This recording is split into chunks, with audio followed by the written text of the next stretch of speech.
Hello everyone, my name is Meghan LeVota and I offer wisdom, tools, and support for personality integration. And today I want to talk a little bit about my experience as an ENFJ developing my auxiliary function. So if you're new to typology, personality typology, if you didn't know, ENFJs, our dominant function is extroverted feeling and our auxiliary function is introverted intuition. So your auxiliary function is something that is valued to you, it's something that's conscious in you, but we view it as a tool. It's not that part of us, it's not our part of our functioning that is on autopilot. It's not that default mode that we just tend to go to without even thinking. So for most of us, we tend to develop this maybe around when we're like 18, or maybe if you have gone through some other sort of experience that has spurred growth sooner, that's possible as well. But it's always a sort of like coming of age thing. And for many people, when we talk about personal growth with your personality type, there's still so much more to dig into regarding your auxiliary function, a lot more than what meets the eye. So I guess what I want to share a little bit about my journey as an ENFJ, which might help some of you ENFJs out there, but I also just want to remind everyone, no matter what their personality type is, that there's a lot more to dig into your auxiliary function, so try your best to not take it for granted. So for me as an ENFJ, my FE is the thing that is completely default. So as early as middle school, I remember feeling like I needed to know how people felt about me. I needed to be friends with everyone. I needed to be doing something every weekend. I just felt this sort of insecurity around people, where I felt like I could feel whatever it is that they were feeling about me. And I also always felt like I needed to vent about everything. Like if I had a crush, I felt like I needed to tell my mom every single detail. I used to email my friends like on like Yahoo Mail. Like when I got home, I would just tell them everything about what happened and everything I was processing. But it wasn't until I was about 18 or 19 that I really started using my introverted intuition. So introverted intuition in a ENFJ is that part of us that we seek to understand these abstract patterns. So ENFJs, no matter how developed they are, they have this sort of visionary streak in them. We're very curious, we're very creative.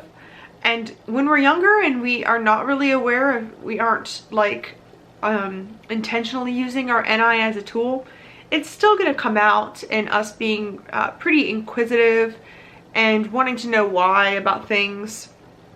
But it might not be something that we feel fully comfortable with. And I know for a fact, like whenever I was in high school, I felt like I literally couldn't be alone with my own thoughts.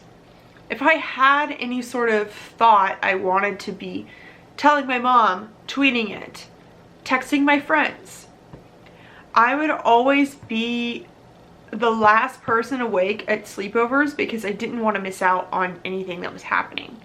And then if I ever was, though, like the last one up and all of my friends were asleep, like it would also be so hard for me to sleep because I was like everything would rush inside of me. And it was like, seriously, for a while I felt like I was avoiding my fears, or like those deeper questions of like, what is life, you know? And maybe it's pretty common for a lot of extroverted teens to be that way.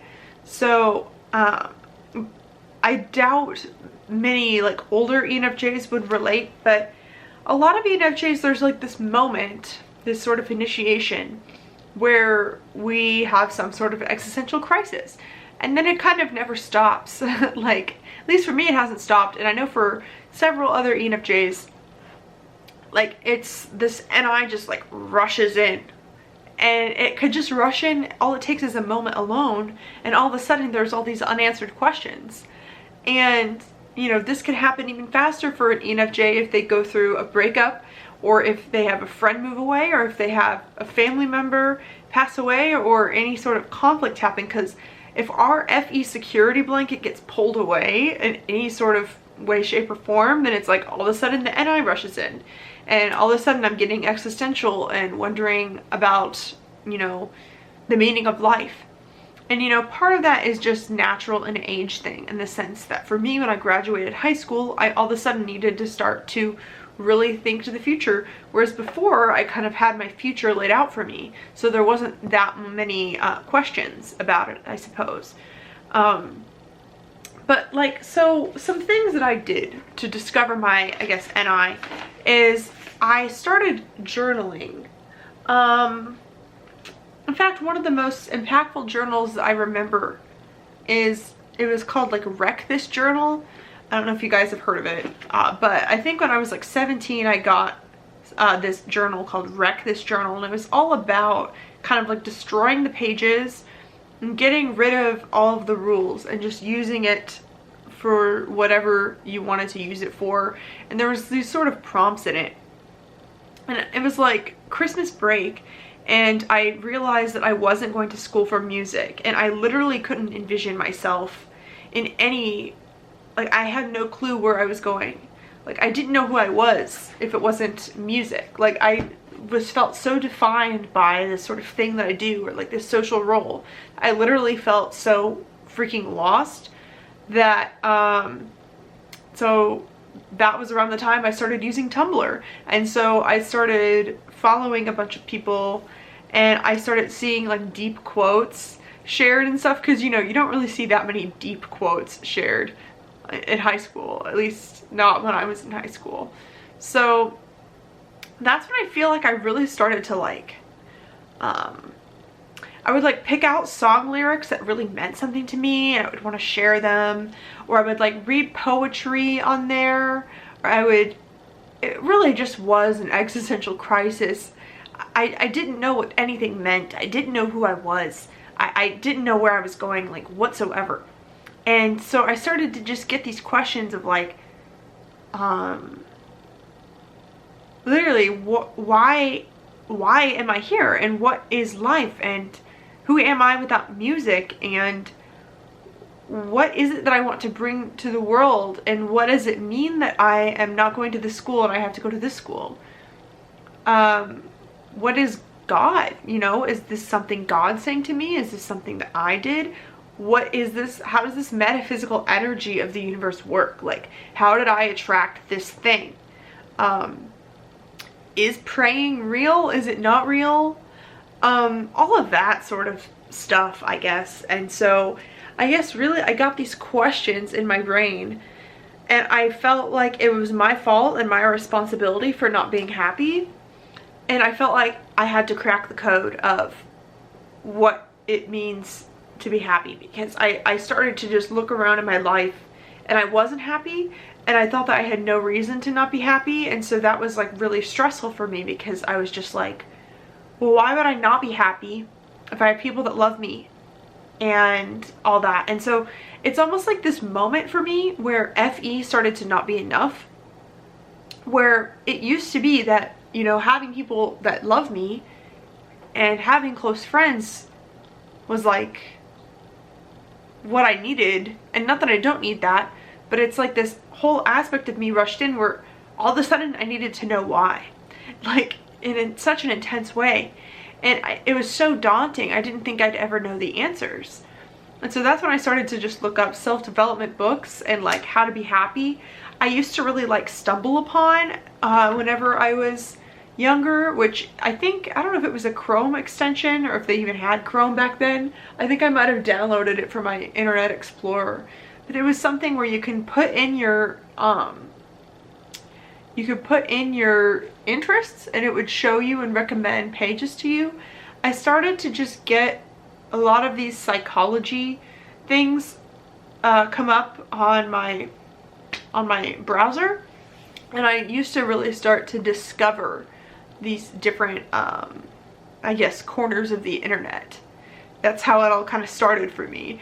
Is then I started going down these rabbit holes where I wanted to know more. And I think that once you start uncovering some sort of pattern, then it's like the pattern keeps unraveling, and it feels like this never-ending like black hole. And sometimes it just has to be something that's inspired in you. So, and I do think that being one with yourself and being still is an amazing way to develop your NI, no matter what type you are, but especially if you're an ENJ. I really have to say, if any type like needs to meditate, it is an ENFJ or an ENTJ. Like, I'm serious. Like, if we don't give ourselves silence, then we will fill it with other things. And in order for NI to function properly, we have to sort of gaze into the nothingness, or like gaze into the void, pretty much. We have to stare at the void, and we have to see what comes up for us. What sort of images are we projecting onto the void? What sort of desires? What sort of meaning are we creating? And that's something that comes completely from us. And I think that there's a certain amount of darkness that can initiate that. I'm not sure exactly if everyone's auxiliary function can come up in that way, or if that sort of stillness is specific to NI. I will say that anyone that has an introverted auxiliary function, going and giving yourself space to just be with yourself is the way to activate that. Whereas if you're an introvert, figuring out how to go out there and find ways to engage with the external world that makes you really feel you and isn't compromising yourself is the way to go. And by the way, if you're interested in learning about how to leverage your auxiliary function, I am offering a workshop on this on May 16th. So that's linked below, and if it's past that date, I will also have that linked below with the workshop video that you can buy. But anyway, what I was just saying with that is that like for me, I feel like once it's like Pandora's box, it's like once the question is asked, I can't stop until I find the answer. So once I realize that something is not so simple, then I am chasing down the ends of the earth for it. So it's just, maybe it's just a realization of like, what does it mean to be happy? That was a big one for me. That was a big one that I Googled more than anything, because I just wanted to know what that even meant. And I've always been a sensitive, dramatic little girl. I've never been okay with being unhappy. Like, I've not ever been great at just accepting things. So yeah, I had a lot of emotional stamina, I guess you could say, to try and figure out how to be happy, and I was very determined, and I still am. I have a very strong will to figure that out, because there's a part of me that doesn't even want to be on earth unless I'm happy, and I feel very apathetic, honestly, about being here. Like, ENFJs can seem like super positive and like super great all the time, but it's like, really, for me at least, it's just determination. It's just also sort of an element of apathy has to be required. Like, I don't know, I'm just gonna do my best to be happy, because it seems to be the only reason. But why I would be here, I don't know. That's just sort of how I think about it. Whether that's right or wrong, I don't know. But so meditation might seem cliche, like it's advice that's pretty much given to everyone, and it's one of those things that like almost all like really successful people do. At least a lot of the people I look up to have a meditation practice. That's one thing, because, you know, honestly, allowing these questions to emerge, writing them down, and then allowing the answers to come to you, because your perception is aware, that, you know, it allows you to be more alert in ways that you weren't normally. So once I have this pervasive question, because I stared into the void and then I think, oh, what is happiness? It's like this question that keeps knocking on my door, and it becomes an obsession. And then I can't look at anything through a different lens through trying to seek that perspective. So that's kind of how it can turn out, is once you ask yourself the question, you allow it to reveal itself to you, not just in meditation or in journaling or in stillness, but also when you're engaging in the outside world. So what I've noticed for me as an ENFJ, and I would imagine ENTJs can relate, is that the more I give myself time to ponder and reflect and contemplate things, then the more questions I have, the more perceptions or patterns I see or become curious about. And then whenever I go back to engage back with a friend or with someone else, then their being, their embodiment in the SE, I guess, is like the answer. Like they reveal things to me about everything that I'm wondering. I really like how Dave and Shannon from Objective Personality Type, they always talk about how they see the pattern and then the pattern starts unraveling. And both of them are NJ types. So it really makes sense to me that they also have this introverted intuition aspect, because the way that they describe that about the cognitive functions and everything like that, it really illustrates how I feel. It feels like NI is trying to piece together this sort of spider web of everything. It feels very holistic. It feels like it's trying to see the depths of everything and connect everything to everything and to find the single point. And that's what I started to do. Meditation helps. Asking yourself questions helps. I feel like sometimes for me as an ENFJ, I have to sort of talk to myself as though I was someone else and try and be curious about myself in that way. Honestly, also learning about some sort of philosophical or occult or archetypal sort of system. So that could be personality type, it could be astrology, it could be tarot, it could be Enneagram, it could be any sort of philosophy, anything that you have to then begin unraveling about human nature and allow the answers to come forth to you and allow yourself to see it in a new way each time. That, I mean, honestly, learning to understand things like that can give me certain lenses to look at the world through. So actually, spiral dynamics is another system that reminds me of that. But it's like you are, and I is like looking at things, like I'm trying to find my perspective. As I said before, it's almost like I'm trying to see what I naturally would project onto a void. That is mine. That is how I see things.